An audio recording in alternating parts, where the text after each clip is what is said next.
from the UK, the one and only Mr. Nik Coppin!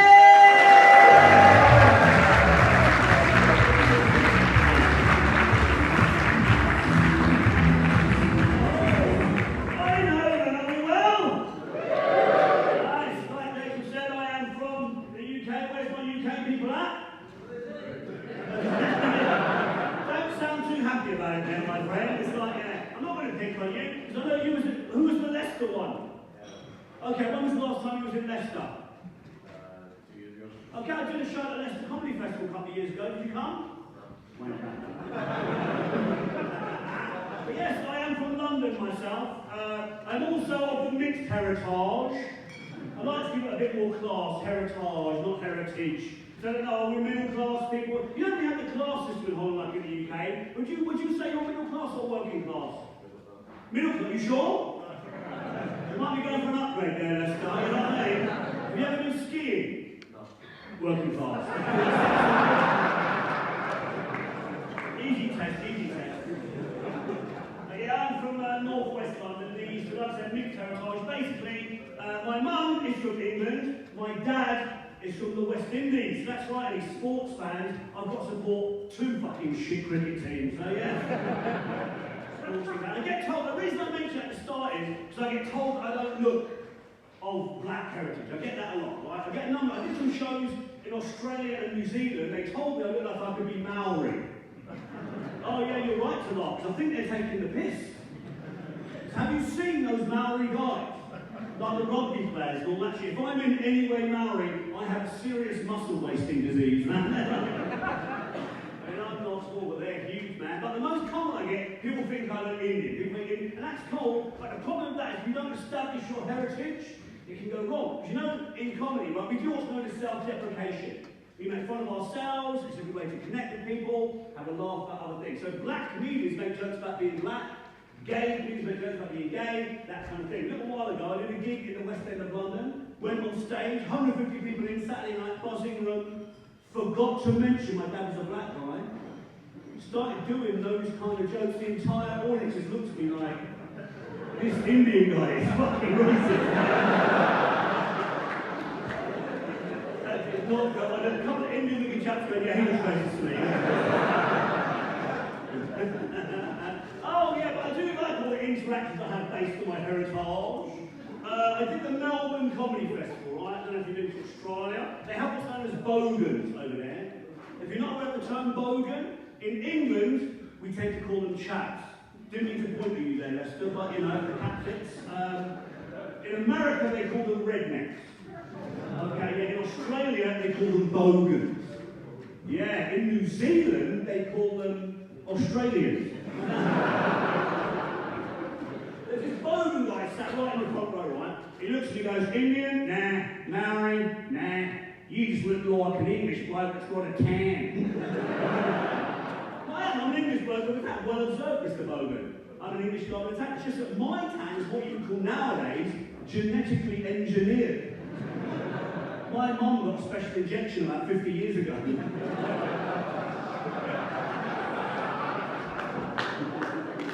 Massive black one.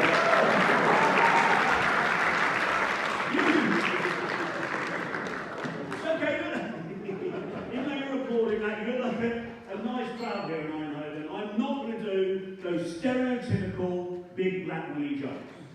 I mean, I can't personally, anyway, so I can take after my dad's side.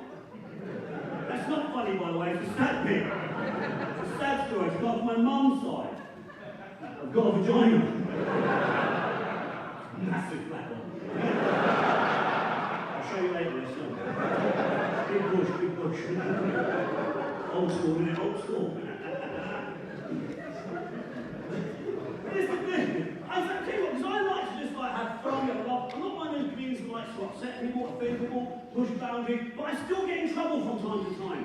I do, right? People just tell me off for weird things. I did a show recently in Croydon, right, in South London. Now, if you're from England, you know Croydon, it's a shithole. But what made it worse, 30 women in the middle of the room on a hen party. 30. That woman knows what I'm talking about. Crazy. It was drunk out their heads. It was heckling and everything. there was a buffet there, food buffet, right? There was fried sausage rolls and chicken legs everywhere. It was hell on toast, right? Hell on toast, right? But then, it was such a rowdy night, but then the head of the hen, she had the audacity to tell us off like we were being rude, right? The head of the hen comes up to me, I was the MC, like Rachel's son, I was the MC, she goes, I can't believe all of you comedians were saying rude things, even you said the word vagina on stage. Why can't you say something nicer, like Lady Garden? It's a lovely image, isn't it, your Lady Garden? Unless, of course, you shave or wax, in which case it's more of a patio. Bit of crazy paving. Lovely water feature. I didn't need to look at you when I said that, by the way. I'm sure you've got a lovely water feature. Has she? Yeah! She knows, obviously. I hope you're a couple. Keeping Tommy the stalker. Let us know if he wants to save you from this crazy stalker. How long have you been together? I'll ask the man because he'll fuck it up. 30, you remember straight away, and you've got the accent as well. Where's that accent? I'm from Portugal. Oh, you're the Portugal guy. Okay, the Portugal man knows. And where are you from? Portugal. Oh, I know Portugal. 30 years. Is he right? 30 years? Yeah. Okay, so I've been with my partner now about 6 years. Look, I'm not going to lie, things change after a few years. You know, the romance, the spark goes out of it. So I've got to ask you, Portugal, man. Man to man, 13 years, are you still shagging? Yeah. You know, having sex? Yeah. Oh, yeah. So I don't have shagging in Portugal, sorry about that. I love that he's gone, yeah, she's like, who?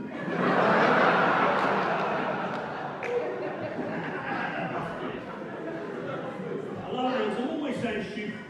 Listen, man, I always get myself in trouble with a relationship. It's like I live in Brighton now on the south coast of England. Brighton's very progressive, you know, vegan communities, the LGBT communities, it's good, right?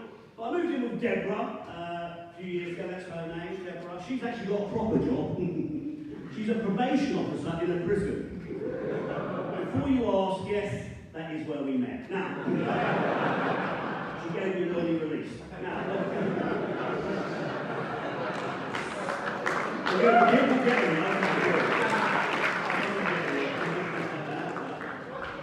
but this thing, I can't up saying stupid things. Like I said, this job takes us all over the world. Holland, Netherlands, don't want to get it wrong. Yeah, I've got some fridge magnets I've seen with Holland on it, so get the name right. Okay, but yeah, Australia, all over Europe, all Asia also. So you've got a trust in it, in the rest. You're away a lot, out late. So some of those questions might come. You know, like, where have you been? You're out late, who are you with? You know what they're getting at. So sometimes guys have like what's the kind of a bit of a romantic thing, but a bit weird. Like, why would I go out and look for a burger when I've got a steak at home? You're saying she's the best woman in the world. That's a good thing, right? Idiot that I am, Brighton, that's what it's like, right? Deborah, vegetarian. So I thought, clever me, I'll make it relevant. And I said, listen, hon, why would I go out and look for a sprout when I've got a cabbage at home? No shag that like, I can assure you what. That did not go down well. And since that night, neither has Deborah. I do love getting around this thing, gigs all over the place. It's also, look, I mean, it's good to come into the Netherlands, right? I was up in the north of England, then I was in Australia. But before I was in either of those countries, I did, last time I was in mainland Europe, did some gigs in Germany. We've got some Germans in. Now, listen, come on, Dutch, I know there's a history, but I've done comedy shows there. Do we think the Germans have a sense of humour? Name! Listen, Germany, look, I've been to your country lots of times, all over the place. They do have a sense of humour, it's just a bit weird. For example, the first time I went to Berlin, I wanted a local reference. I said, look, in England we call them chaps.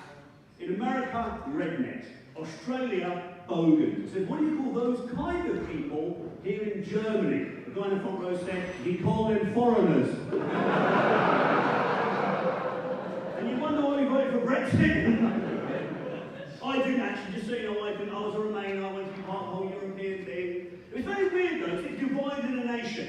England and Scotland were, you know, voted differently, people's friends. Because I was quite upset we weren't part of the European Union anymore. So I started asking people, why? Why would you vote to leave? This guy that I know, who used to work with me. His name's Tony. He's a right grumpy bastard and a Chelsea fan, so he's a double fucker. Right now. Invited to leave the European Union. I said, Tony, why did you come? Why did you vote to leave? This is what Tony said. Well, it's because those mainland Europeans, they don't like us Brits, do they? I'm like, no, Tony, I think it's just you they don't like, mate. Because he's just the sort of guy that goes on holiday to the Costa del Sol, thinks he knows Europe, you know what I mean? Nonsense. But I've been all over you. People do like the Brits. Like, even in Germany, if you love the Brits, you'll set a few proper Europe. You like the Brits, despite their history, you loves it. I mean, all over the Netherlands, all over Spain, Italy, Poland, Austria, all over Europe. People don't listen to what people say, man. Like the internet and that, you get on with people, you go to the proper people, you get on. So you get on with people. However, a little while ago, front row had a guy from Paris. Oh yeah, okay, your reaction says it all. So I said to this guy, come on, Paris, France, how do you feel about Britain voting to leave the EU? And he looks at me and he goes, as far as we are concerned, you can just fuck off.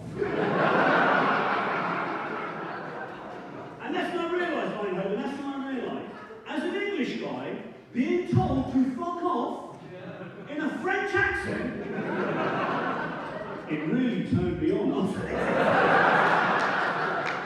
So tell me again, it was turned on. I had to change my underwear. But listen, we know we shouldn't stereotype. People stereotype. Again, Germans, no sense of humour, stereotype. Listen, it's not true. But sometimes you Germans, you don't help yourselves when it comes to stereotyping yourself, that sense of humour. Like when I was in Berlin, last time was January, right? Not long after Christmas. It was a late night show in Berlin. You know, Berlin's a late night city. We were out, me and some audience members, some comedians, went out. I was out on the beer, the red wine, till about 4 in the morning. I got back to the hotel. I was so pissed, man. And then I had like a 6 a.m. train to Berlin Airport. I was so hungover. I was on the train, like trying to sleep like this. Then this German woman just walks up to me and goes, hello there. I was like, hello. She said, I'm sorry to recognize her. She goes, you were one of the comedians at the show last night. And I was like, yes, but I was at the show. It was fantastic. I loved it. It really made my night. In fact, I am still laughing now. Germans laugh on the inside, you see. Oh man, that's the thing. We get stereotyped. Brits, we get stereotyped. I don't mind. We've got a good sense of humour. We can take it. But what I don't like is the stereotype that we are lazy and ignorant and we never learn other languages. You get that a lot. And I think that's fair. Because I've been all over Asia, I've been to Africa, all over Europe. People tend to speak English. It's the world language. So we just don't have the same need to learn other languages. However, I like to represent the country. So I go overseas, I want to make the effort. So again, last one was in Berlin. I like to have the currywurst. Have the currywurst? In church, loved it, the spicy bratwurst, the curry sauce, the chicken. So, it was late morning, 11:30, hadn't had breakfast, saw a currywurst stand. I went up to the bar, right? I thought, right, I went up and went, Guten Morgen. Good morning, in case you haven't paid attention. So I knew my numbers, went, right, ein Currywurst mit Pommes frites bitte. Thank you. Now, this guy, ladies and gentlemen, he said something back to me, and I was like, oh shit. I hadn't planned this far ahead. So I just had to confess. I said, I'm sorry, mate, but I don't actually speak German. And he looked at me and goes, yeah, neither do I. Even in his own country. The same weird thing happened when I was in Berlin last. So you might not think it's weird, but I think it was weird, right? Second row, there's a woman in the comedy show with a dog. Big dog. Right, that's unusual. We don't bring dogs to comedy very often. I thought this is weird. And also, the dog's going to get excited, unfamiliar surroundings. It's going to start barking, ruin the show, right? Whole way through the show, didn't make a noise. I was on doing like a 20-minute set at the end of the show, and I thought, just my luck, it's going to bark when I'm on stage. Right? But it didn't. The whole way through my set. Until about 30 seconds from the end of my set, I'm getting ready to leave the stage. I say something, the dog went, and I was like, I just made the dog laugh. And not just any dog, a German dog. I mean, come on!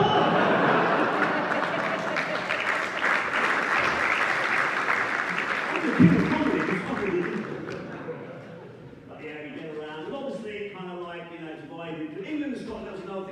obviously got like English. Do you have any Scottish people in? Isaac, no, we don't let them in either. No, okay.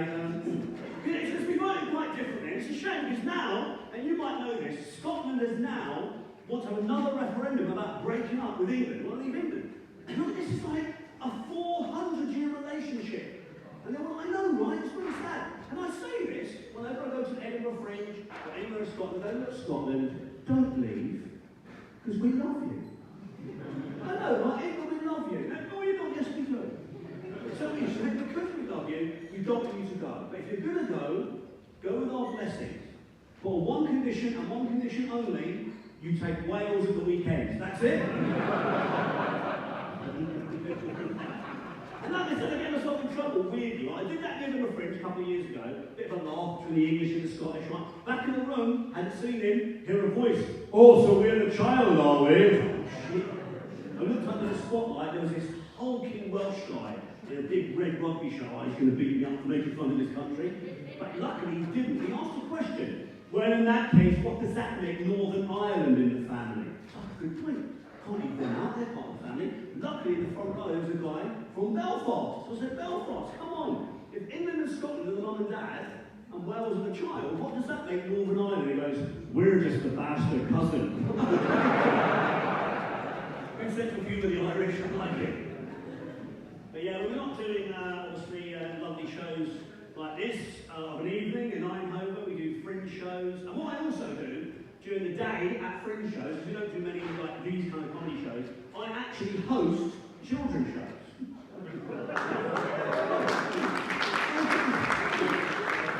I do exactly the same job.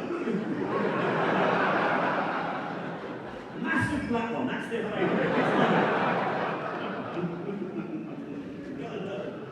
But I tell you, who's got little kids here? Anyone got little kids? Anyone had sex? Oh, we don't hear. We don't know who though.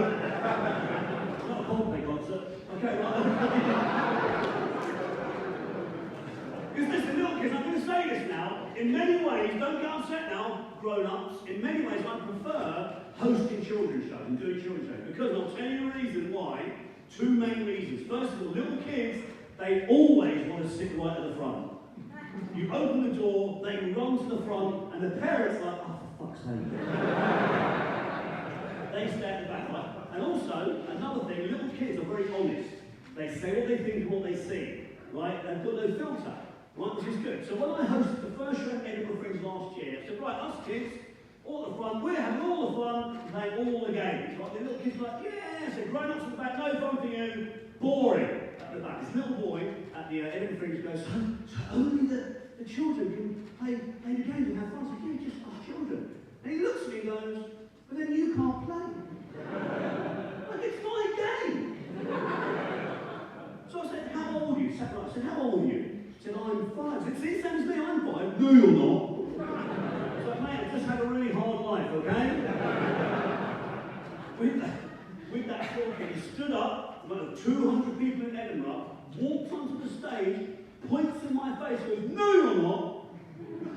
You're not a child, you're a grown-up. You're like 18.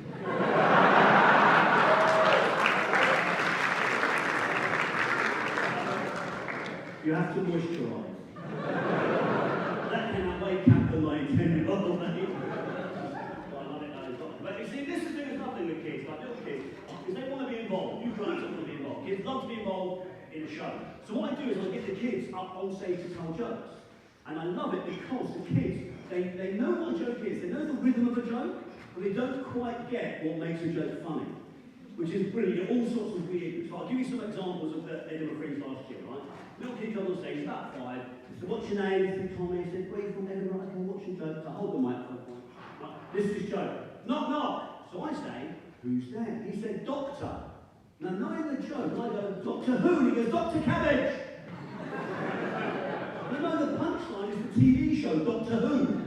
There's no fucking Dr. Cabbage anywhere. Admittedly, I probably should have said that at the time. But in his head, cabbage is funny. Cabbage is Dr. Cabbage.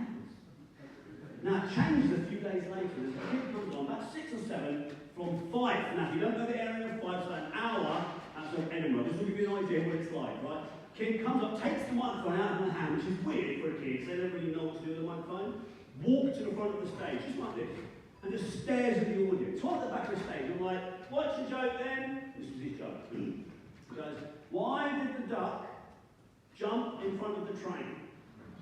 I know, right? I know. So I'm thinking, this is weird, but it's always something light-hearted. Like the Cabbage Kid a few days earlier, it's always something silly. So I keep it light-hearted, and I say, I don't know, why did the duck jump in front of the train? And he goes, to kill himself.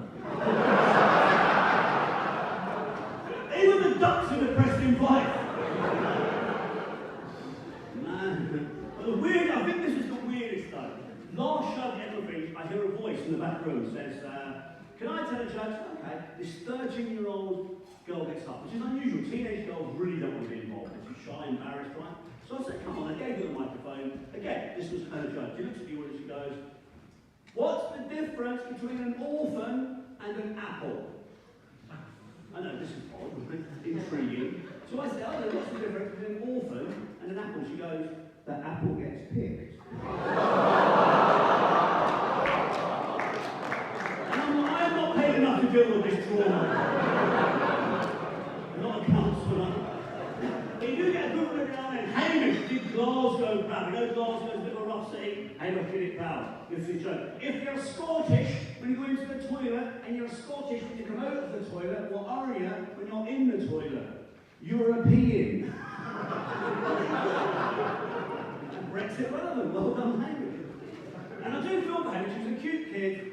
From Glasgow, we know the reputation of Glasgow, it's quite a rough place, he's a cute kid. So I'll tell you a little story as to why you don't mess with people from Glasgow. It's a fun city, it's a vibrant city, but things can turn after a couple of drinks, right? A guy in Edinburgh tells me a story. He went to Blair Drummond Safari Park, right? It's in the middle of Scotland, Stirlingshire, right?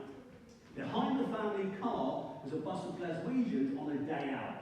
There's a massive hold-up in the park, nothing moves for ages, right? So all of these Glaswegian men, they get out of their bus and start walking around the park, smoking cigarettes, drinking beer. So the park ranger comes up and says, guys, will you get back in your bus? This is a safari park. There are lions everywhere. And one of the Glaswegian guys goes, relax, pal, we're not going to touch your fucking lions. Even the lions are shitting themselves. But I've got to go now. Listen, you've got a fantastic headline act, so after the break you're going to love him. But I will say this, because I like to do politics. There's too much politics going on and, in comedy, and I'd rather stay away from it. However, I will say this. I miss Barack Obama, because obviously you've got Donald Trump in the bloody White House, Orange Man in the White House. I don't think the Democrats helped themselves in that happening though. Joe Biden dropped out halfway through the presidential election race, and that fascinated me because I don't think he knew he was even in the race. With Donald Trump, we've got Keir Starmer, he's loony as well. I miss Barack Obama, but I'll tell you what I didn't like about Barack Obama. Everyone's saying the first black president. He's not black, like me, he's mixed race. Black dad, white mum. Why not talk more about that? Integration is for everyone. But more importantly, in my head, the most powerful man on the planet for 8 years was one of my people, a mixed race. It made me proud. And I started thinking, don't forget, what about all the others before him? Olympic legends, gold medalists, Davy Thompson, Kathy Freeman, Jessica Ellis, Kelly Holmes, mixed race, musical legends, Bob Marley, Shirley Bassey, Phil Lynott, mixed race, the greatest Formula 1 driver ever, bit of a twat, Lewis Hamilton. Mixed race. Even one of the most famous and richest sportsmen of all time, Tiger Woods, mixed race. I can't help thinking that I have really underachieved in life.